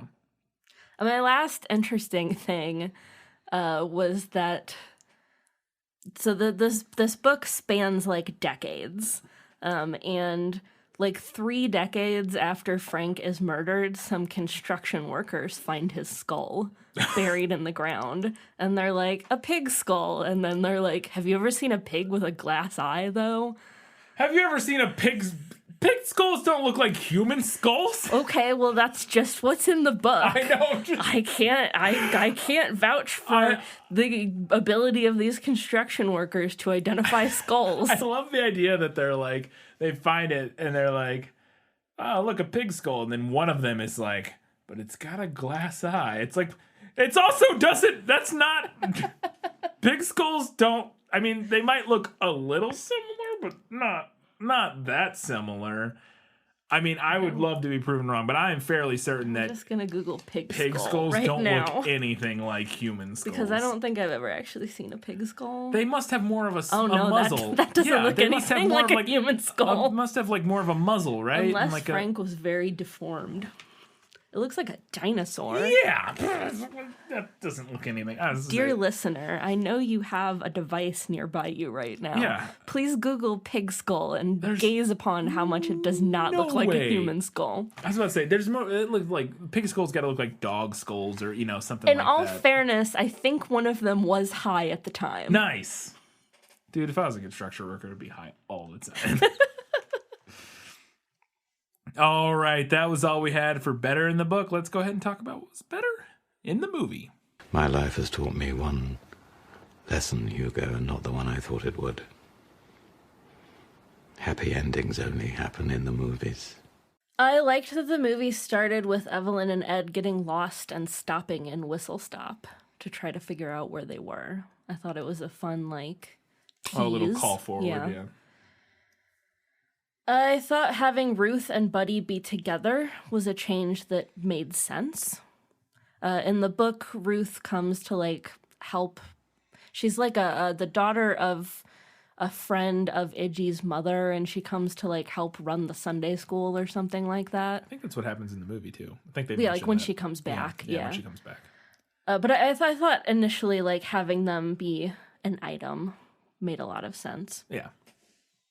And I thought then having them actually see Buddy get killed was gut-wrenching. Yeah. And that adds a layer to their relationship too. They went through a shared trauma. Yeah, yeah, absolutely. At a young age, yeah. Yeah. I loved Ninny's Converse with her house coat. There's a really brief shot of her sitting down in the nursing home and she has Converse high tops. Oh, does she? I And crazy socks. With her old lady house coat. I miss that. I loved Iggy when the first time she meets Frank, before we know that he's Frank. Who he is, yeah. Yeah. He says that she looks lovely today or something. You're pretty or something. And she's like, are you a politician or just lying, just running your family? Got him. I also liked getting to see Ruth and Iggy's relationship develop. We get a lot more of one-on-one time with them in the movie than we do in the book. I particularly also liked the scene where Iggy gets Ruth drunk and they play baseball. Yeah. And then they go swimming and Ruth kisses Iggy on the cheek. Oh, that was just cute. A+ Yeah, chef's kiss stuff. I liked that Iggy actually sees Ruth's black eye. In the book, she hears secondhand from somebody in town that Frank is a wife beater and flips her shit and runs into the barber shop. But I thought it was more impactful to have her actually see Ruth injured. And I thought the scene where they go get Ruth was a lot more dramatic in the movie. It plays out similarly, except that in the book, Frank is just kind of dumbfounded and just watches them go. Yeah. Whereas in the movie, he tries to, like, He, like, physically grabs tries her, to yeah. stop her and Yeah. pushes her down the stairs. Yeah, and and they gotta threaten him. yeah. I forgot to double check this, so it might actually be in the book, but I think I would have made a note about it because it's funny. Yeah. When Evelyn says to Ninny, "I can't even look at my vagina," and Ninny's like, "Well, honey, I can't help you with that." Yeah, it's a good line. It's a good line. And Jessica Tandy is fantastic in this Yeah. movie. The woman who plays Ninny. She's a delight. She does so good. And she was like 80. She only died a few years after this movie came out. This movie came out in like 91 and she died in like 94. She was like in her mid 80s or something like that at the time. And I was really impressed with how, you know, I don't know. It's just not that there aren't plenty of actors and actresses who are incredibly good into their old age, but she was very, I don't know, charismatic in a way that I found very endearing and was one of the things that made the movie work really well. Yeah, and I think that's good too because her character needs to be really endearing. Yeah. Otherwise, it's kind of depressing. Yeah, no, it is. It's a sad movie. Yeah. But it's a sad but hopeful, you know, kind of. It's one of those kind of movies. I really liked Ruth and Idgie's food fight. Yeah, it was cute. It's a cute scene. And then the scene with the clan, when the clan shows up at the cafe, it had much higher stakes in the movie. In the book, the clan members just like stand outside the cafe, and then Grady goes outside and like shoos them off. Yeah. There were a couple things in the book. One thing I liked was that so Frank is there, but he doesn't actually reveal himself like he does in the movie. But Ruth recognizes him by his shoes, which ties Everybody in. can recognize each other by their shoes. Because they're all stupid and they don't change their shoes. Yeah. But I liked that because it does tie in with what Idgie said earlier about recognizing them by their shoes. There's also this ridiculous line in the book that I loved because it was so ridiculous about the Georgia clan knowing better than to mess with the Alabama clan. Got like clan turf wars out here. Wars. Good Lord. I liked that the movie showed the Georgia detective questioning Big George. In the book, it says that they just didn't bother questioning him, which I guess makes sense for the time period. But I did think it was a sombering and impactful scene. Yeah, and his parting line to him is incredibly like, ugh. I mean, it's just reinforcing sort of because before the moment where he's interrogating Big George, we don't know. I mean, we can assume he's racist because it's the 1930s in Southern America.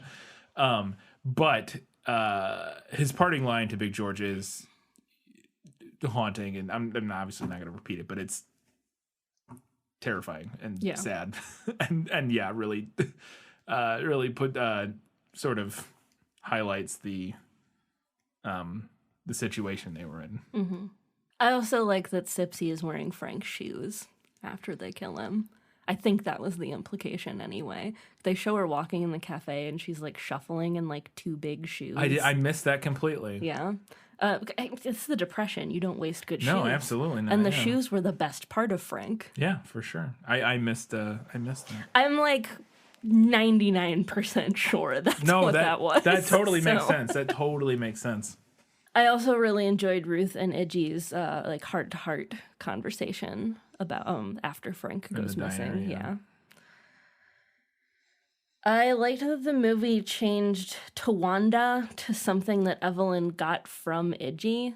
It makes more sense to me. In the book, Evelyn just like randomly comes up with this concept of Tawanda as her alter ego. It's kind of cringy and bold. Yeah, it's kind of cringe. Yeah. But at least I feel like Idgie having come up with it rings more likely to me. She's eccentric enough without like it does make more sense. I don't remember. I feel like she gives an explanation in the movie that I just don't recall. Tawanda is like an alter ego. I mean, in the book, it's like this alter ego that Evelyn comes up with where she like fantasizes about like being confident and tough and like ruling the world. Yeah. And like making everything exactly the way she wants it. Right. Well, she has that big speech in the movie. Just the name Tawanda. Yeah. Like, we could have called it something else. Maybe, like, something that doesn't sound like... I think they were going for, like, and it's not exactly the right, but, like, Wonder Woman, like, Amazonian, Yeah, like, I think that's what they're going for. Amazonian goddess type thing. But, yes, it does. It does evoke a particular racial stereotype. Yeah. I loved when Evelyn is starting to get her confidence up, and she makes a low-calorie meal for Ed, and he's like, "Are you trying to kill me?" And she just smiles at him and is like, "If I was trying to kill you, I'd use my hands." Yeah. I liked that the movie moved the trial up. In the book, the trial actually happens like decades later. Oh. And Ruth is already dead in the book, so she doesn't testify. So she gets to testify in the movie. So I like that. That would have there's my solution for my version, though. Yeah. To be fair, if they do that same order in the movie and then have her convicted, and then she has to go into hiding as Ninny, and then she goes into hiding as Ninny, then it actually works. You still get all the rest of the story with Ruth. They could have done it that way. That's interesting. I liked that in the movie, Evelyn actually confronts Ed about how she's been trying to improve their relationship, but she can't because he's not interested in pulling his weight and also working to improve it. Yeah. And we don't really get that moment in the book, so I enjoyed that for her. Mm-hmm. I liked the movie's change to Mrs. Threadgood to Ninny actually being in the nursing home and not, like, planning to go home. Because in both the movie and the book, she says she's just staying there with Mrs. Otis. And when I started reading the book, I was like, oh, it's totally going to be that she's actually, like, in the nursing home, and this is just something she's, like, telling herself, that she's staying here with Mrs. Otis.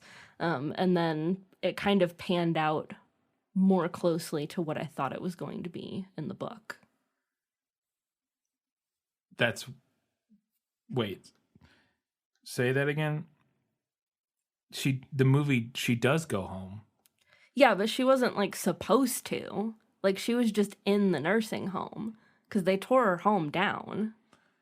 But they let her leave in the movie. Because that was the same thing I thought. So just this is what was confusing to me, because I thought the same thing. I thought that when watching the movie, I thought when they're like, she's like, no, I'm just here with Miss Otis. I'm gonna go home. I get to leave. I was like, oh no, like yeah, and that was what I thought in the book.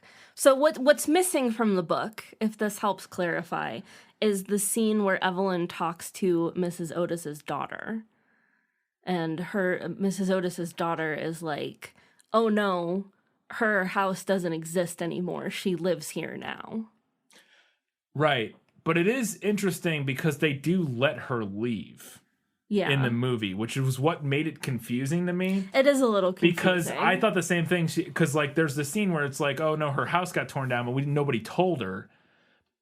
But to me, the implication wasn't that she had to stay there, just that she was, like, infirmed there or whatever, but that they just didn't tell her that her house got torn down, and then it sort of got lost in the paperwork that she wasn't supposed to leave, and then because she does. That was what was confusing to me, is that at the end of the movie they do just let her leave. Yeah, she does just leave. That's fair. And because that was the same thing I was thinking, where it was like, oh, she's sort of either lying to herself about whether or not she gets to leave eventually, but then she does leave, and I was like, oh, she did just get to leave, and then so I thought that was a little maybe just. It is a little bit muddled. That's fair. Maybe. Yeah. I did like Mrs. Threadgood's wall of photographs, though. There is a point in the book where Evelyn looks at a bunch of her old photographs, but they're just like in a box that she left to her after she's died. So I liked the wall and like the flowers and everything. I thought that was nice. Mm-hmm. There's a moment in the book where Idgie takes a teenaged Stump, Buddy Jr., to the town hooker so he can lose his virginity. And I cannot stress enough how glad I am that the movie dropped this. Yeah. I mean, look. I think for a number of reasons, you could say that it's maybe a good idea that the movie dropped it.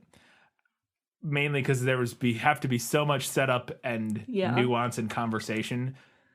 As we've mentioned before, we are a sex positive show. We are a sex worker positive show. I have no issue with sex workers, prostitutes. Go to town, do your thing safely, and it should be legal. But there is definitely a lot of legwork you would have to do in setting up that particular story element for it to not feel problematic and weird. That particular, and it is weird because this character, and she, the person who I think is supposed to be this character does appear in the movie, but they never name her. Her name is Eva Green, and she's a little older than Iggy. Like the actress Eva Green? I think that was her name. It's Eva something. Okay. I think it was Eva Green. But she's like a little older than Iggy, and they're like friends. So she's a good bit older than Buddy. And also, like, Iggy's basically his mom at this point. So, like, your mom taking you. Here's the thing. Here's all I'll say about this. I think there's a way to tell that story in a way that is sex positive and compelling and interesting and tells a good, heartwarming story about sexuality and again, but there would have to be so much legwork in terms of how old is Buddy? What's the lead up to this situation where this is transpiring? What is Buddy and Iggy's relationship like? You know, like there's so many factors that would need to all work and feel right for this to be like a good story element. Yeah. That I feel like it just maybe we don't do that. Like maybe the movie made a good call by just not going down that avenue. Yeah. Yeah. But I will say that, just to be clear, I do think that there could potentially be a way to do it that would work. I just, think it would take a lot. There's also a plot point in the book where Evelyn goes to what they call a fat farm to lose weight. And I cannot stress enough how glad I am that the movie dropped That's this. a very 80s thing, though, I feel like, I like somewhere in my notes is like, oh shit, she's going to fat camp. Yeah. Like, what? That image of Ninny sitting on her suitcase where her house used to be. Yeah. Heartbreaking. And I thought it was nice that Ninny goes to live with Evelyn. Yeah. It's not how the book ends.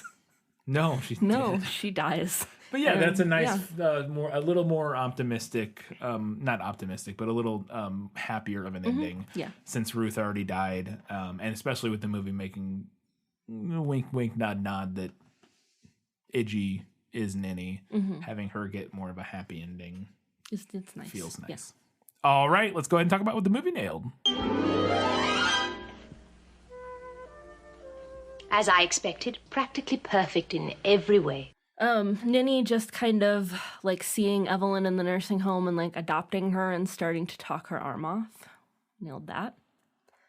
Ninny also teases the Frank Bennett story by saying how anyone could have thought she murdered that man. And it does happen very early in the book. Yeah. And we don't get the reveal till much closer to the end, similar to how it is in the movie.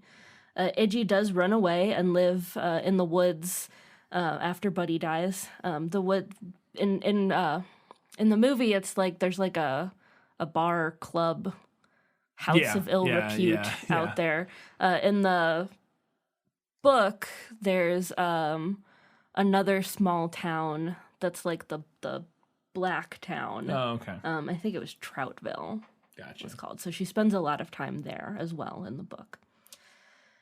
Iggy does steal her brother's car and takes Ruth on the picnic where she gets the honey for her. Ninny does dye her hair purple. Oh, I was going to ask about that. Yeah.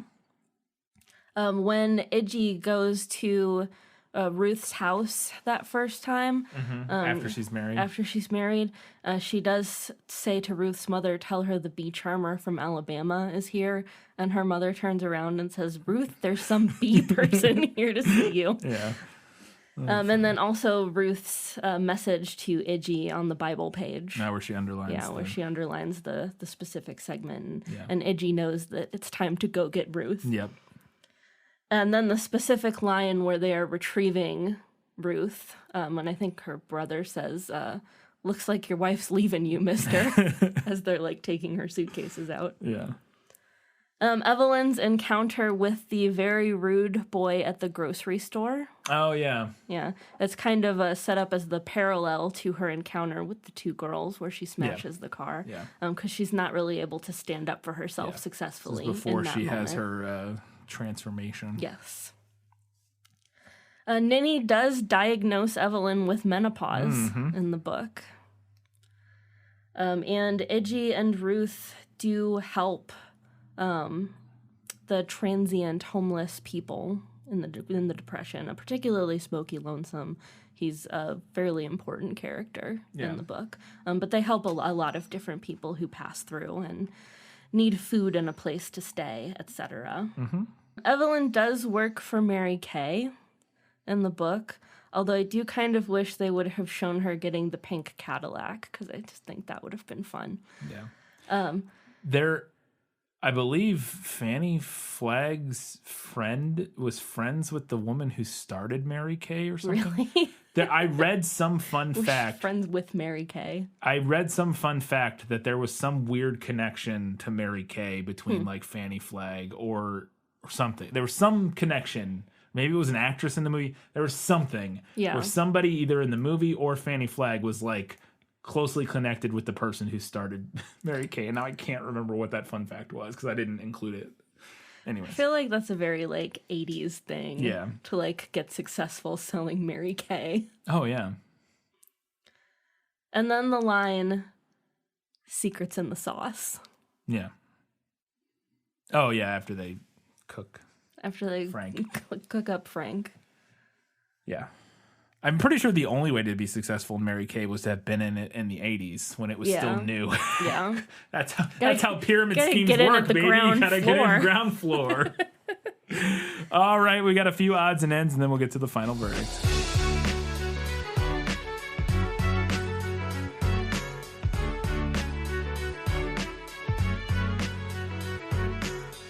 I thought Ruth and Iggy were both perfectly cast. I agree. Yeah, this they're movie. both incredible. I had a note that Mary Louise Parker, who plays Ruth, was just Anne Hathaway before Anne Hathaway was Anne Hathaway. She does, yeah. She looks exactly She has a like very Anne Hathaway kind of look and demeanor. vibe. Yeah, her whole thing is like she's Anne Hathaway. Yeah. Or that's not fair. Anne Hathaway is Mary Louise Parker. That's fair. Yes. Yeah. And I also wanted to mention that I just was Googling while we were doing the movie, or watching the movie, and I found out that Nick Searcy, the guy who plays Frank, turns out he's also an asshole in real life. Oh. That's fun. If you want to know how he's an asshole, just go glance at his Twitter feed. Oh. Yep. One of those kind of assholes. That revealed so much to me in that single Glance at his Twitter sentence. feed. Yep. Oh, what's that most recent tweet? Supporting a coup in America. Great. Fantastic. Good for you. Die in a fire. But yeah, he's like the same guy. Yeah. Klansman then. Klansman now. All right. So I had never read this book before. I had seen the movie years ago. Didn't remember too much about it except that they like barbecued the guy. Yeah. That was basically all I remembered was that there were lesbians and they barbecued a guy. So, you know, the important bits. The important bits.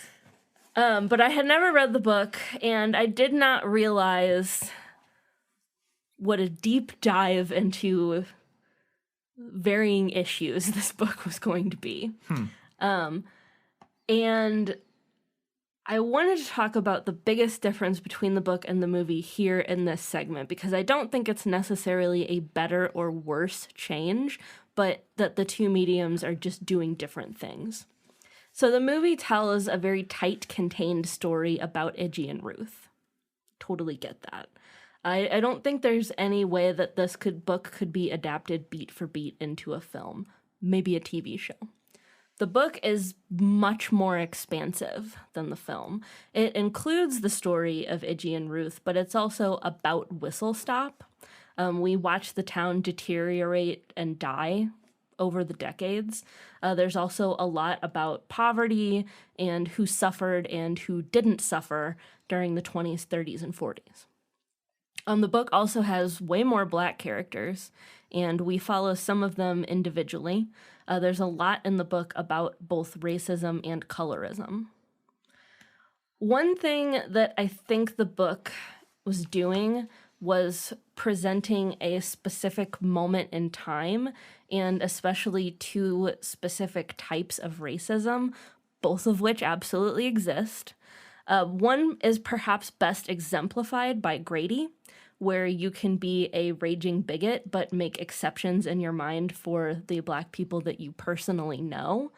The other is people who hold racist beliefs but aren't educated or aware enough to understand that they're being racist. Talking about the type of person who like sincerely thinks that statements like Black people are such great athletes is like a nice thing to say. Or not like that Barack Obama's so eloquent. Yeah. Like, and not that they're being disingenuous or purposefully obtuse, but they like sincerely think that it's a nice thing to say and they don't understand that they're being racist. I think that's best exemplified by both Ninny and Evelyn, both of whom hold outdated and stereotypical ideas about Black people. Now, the book is critical of this in a roundabout way. At times by having Ninny or Evelyn espouse such a belief and then subtly refuting it. For example, at one point they have a conversation about whether Black people or white people want to be the other race more. Yes, that happens. And then after that, we get a story about one of the Black female characters trying to lighten her skin and straighten her hair. In other ways, the book isn't particularly critical, see Grady, but seems more like it's just presenting a scenario and saying, make of this what you will. So make of that what you will, I guess. I think the book mostly escapes being a white savior story, so that's something. Yeah. And also note, as you should, that the author is a white woman. So while it's nice that these issues get included, she can't write about experiencing racism or colorism from a personal perspective. Yeah. So keep that in mind. Yeah. Yeah, I agree. It's definitely. It sounds like there's a lot more going on in the book than there is in the movie. It's definitely a big element of the movie, and I think even the movie in general does a fairly good job of avoiding falling into some pitfalls in terms of like white savior-y tropes and that sort of thing. It does fall face first into the whole sort of excusing Grady's behavior type of thing, and like he's a nice racist. He's a nice racist, and that it has plenty of elements of that are problematic and stuff like that.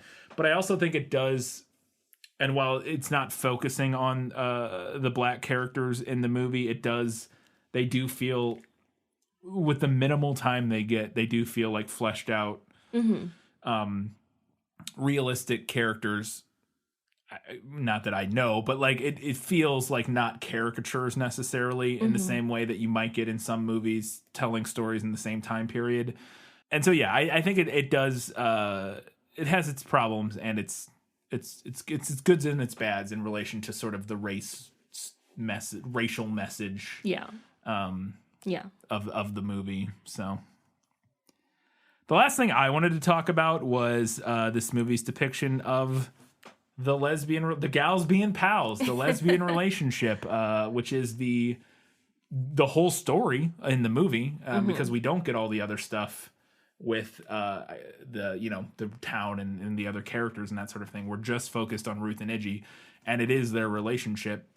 And I had read before we watched the movie, I think it was on Wikipedia, that there was some criticism that the movie made their relationship completely like subtext, completely like downplayed the their sexual relationship, whereas the book was more overt with it. And I wanted to get your take on that, because obviously I didn't read the book, and I wanted to see if you felt like that was an accurate criticism. And this was just something I read on like Wikipedia or something. So what's interesting about this is that I feel like, at least to me, the way I read it, the book is like not subtext. They almost just do subtext in like two different ways. Yeah. So the book is upfront about Iggy having a crush on Ruth, like when they initially meet. It doesn't try to mask that. The book also acknowledges that Ruth feels the same way about Iggy. At one point, she thinks that might be why Frank beats her, because he can like somehow tell how she feels about Iggy, which, by the way, that's as close as the book ever gets to any kind of like queer punishment or queer self-hatred narrative. Both women acknowledge that they love each other. They do in the movie too. Yes. I think. Or at least Iggy says it about Ruth during the trial. But the book doesn't really label the relationship, except that at one point, Mama Threadgood says to Ruth, "We couldn't be happier for our little girl to have such a sweet companion as you." And that's about as close as we get to like an explicit label on this relationship, which may have been common for the time. yeah. But it also, you know, the book doesn't try to do any kind of like just gals being pals type of thing, nor does it force them to like hide their relationship because of time period or location. Like that's not an element of the story that like, oh, we're together, but we must hide. It's not overtly talked about how them like discussing the fact that they need to keep it quiet or anything like that. Yeah, that's not what the story's about. Yeah. The implication is that everyone is just kind of fine with it because it's Iggy and Ruth. Yeah. Now, the movie lacks even a mention of an explicit label, but it also doesn't try to, like, mislabel or force them to mislabel themselves. We had a conversation about this earlier before recording, actually, before even watching the movie. Yeah. We talked about this a little bit. And I think the reason that I remembered the movie being less subtext than it actually was is because the movie shows way more of their actual relationship. Like, it shows their relationship developing and gives them several tender one-on-one scenes.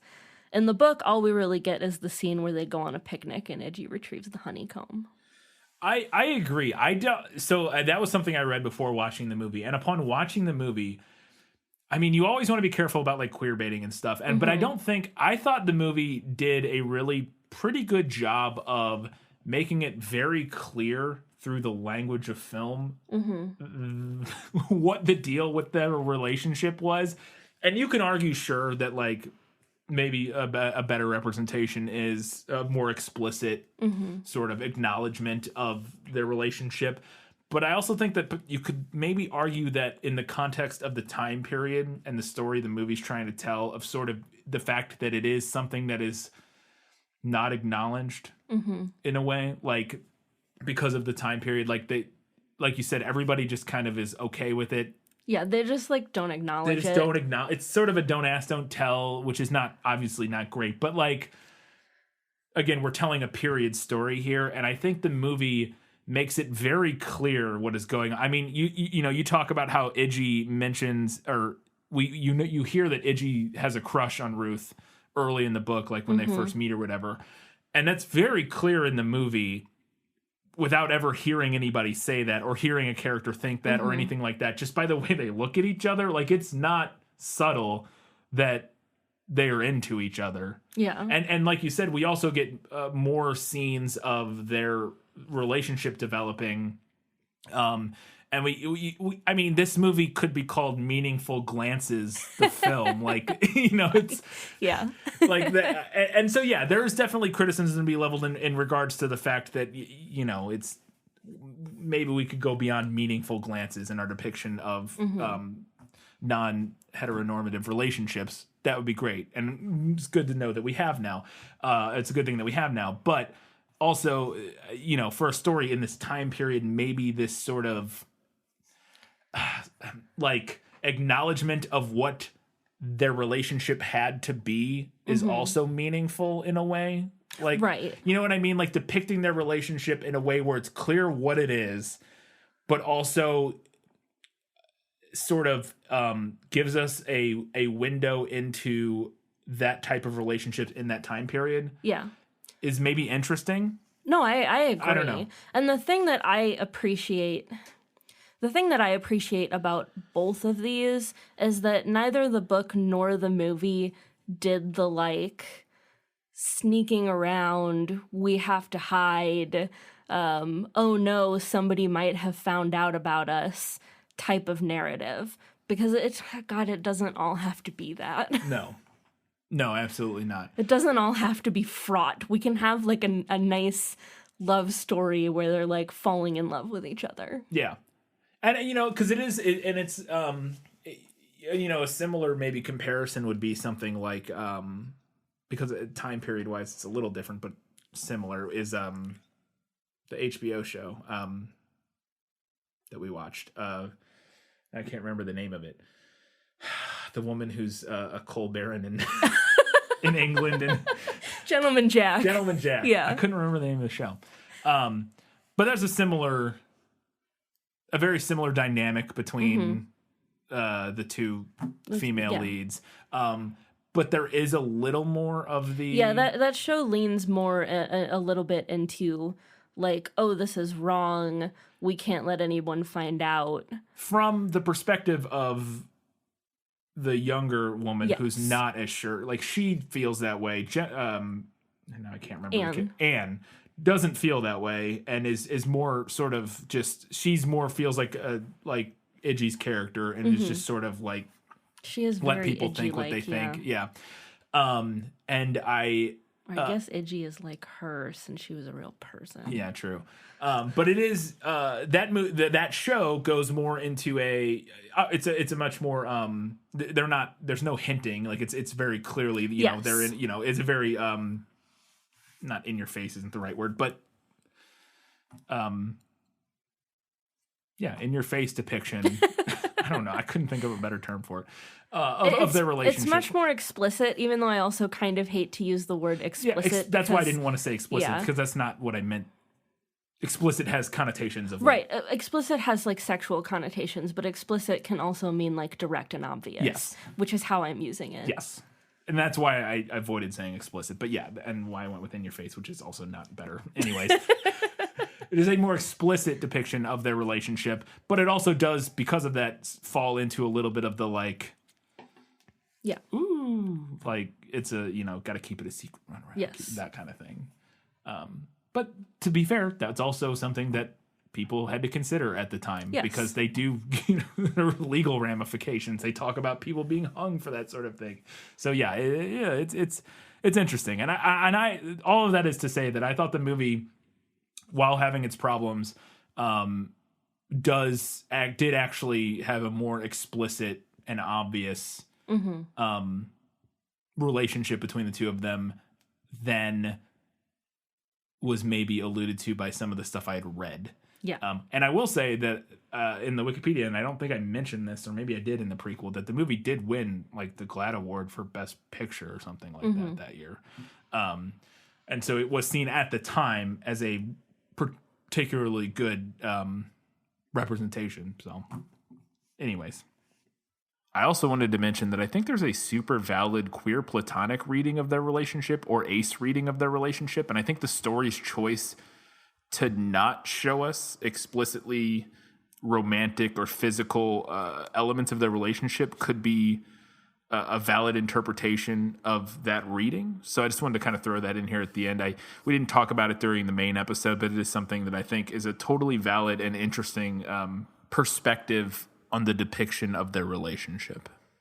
All right, that was all we had. It's time for the final verdict.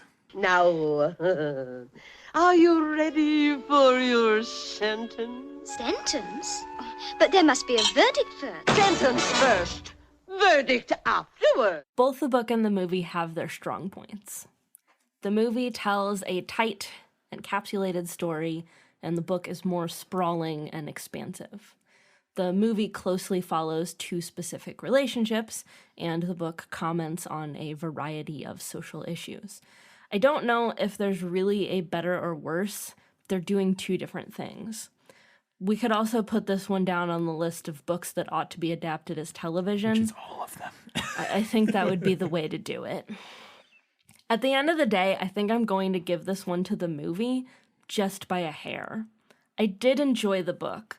I thought it had a lot of interesting stuff to say, and I like that it followed in the Southern lit tradition of making the setting its own character. However, I felt that the book, in trying to comment on racial issues, doesn't always do so consistently, and for me, that's a problem. Additionally, while I loved a lot of what was in the book that didn't make it into the movie, I did feel that there was enough stuff that felt superfluous for it to be bothersome to me. So for those reasons, I'm going with the movie this time. There you go. Fried green tomatoes is better than fried green tomatoes at the Whistle Stop Cafe. Fantastic. As always, you can do us one giant favor before we reveal what next episode is. Head over to patreon.com/thisfilmislit. Support us for $2, $5, $15 a month. You get access to different things at each level. We're going to be recording another bonus episode very soon. I won't say anymore, but we're going to. We have notes. We just have to do it. Get on a schedule for that. Need to do it. We have notes about some shows and movies that we've watched, and we're going to talk about them, but we just need to do it. Also, you can do us a giant favor. If you can't support us monetarily, that's fine. We understand. Just head over to iTunes or Stitcher or wherever you listen to us that allows you to give us a rating. Give us a 5-star rating and a review. We would appreciate that very, very much. You can also follow us on social media, Facebook, Twitter, Instagram, Goodreads, all those places. In particular, one of the things we love when you follow us on those is if you can comment and vote on our follow-up polls for the movies. A few days after the episodes come out, Katie will post a follow-up poll, which lets you vote on either the book or the movie. If you have an opinion on which one is better, feel free to vote. If you don't, if you just have opinions on the movie or the book, just comment. You can just be like, oh, I love the movie because this, or I hate the movie because this, or whatever. Throw those comments on Twitter, on Instagram, on Facebook. We compile them all, and in our prequel episode, we read all your reaction and talk about it. So do that for us. We'd really appreciate it. Katie, what's next? Coming up next, we are doing a classic 90s family film that I didn't realize I had no was idea a book. This was a book, and I had no idea we were doing this, and I'm psyched about it.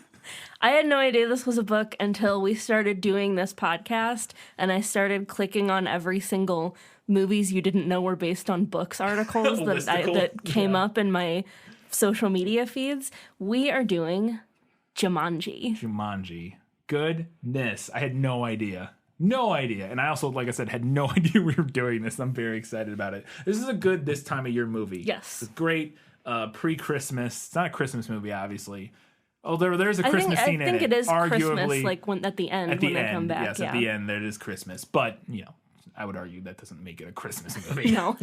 but we could have that argument. We've had that argument. You can go back and listen to our Die Hard prequel episode or main episode. I can't remember. One of those two. We talked about what makes a Christmas movie a Christmas movie. I think it was the prequel. Yeah, it was the prequel. But yeah, so we won't get into that again. But yeah, I am excited. It's been a while since I've seen the original Jumanji. I watched like the sequel remake. It's not a remake, but the sequel.